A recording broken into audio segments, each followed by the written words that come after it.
أعوذ بالله من الشيطان الرجيم إن عدة الشهور عند الله 12 شهرا في كتاب الله يوم خلق السماوات والأرض منها 4 حرم ذلك الدين القيم فلا تظلموا فيهن أنفسكم وقاتلوا المشركين كافة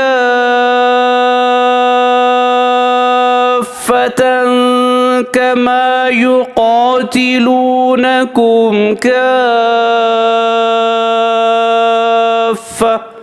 واعلموا أن الله مع المتقين।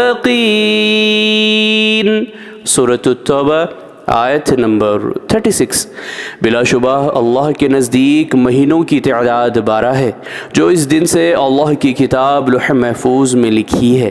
जिस दिन इसने आसमानों और ज़मीन को पैदा किया, इनमें से 4 महीने हुर्मत वाले हैं, यही सीधा दीन है।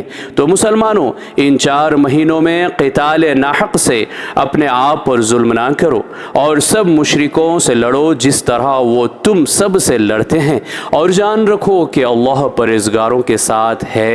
सदक़ल्लाहुल अज़ीम। अल्लाह अज़मत वाले ने सच फरमाया।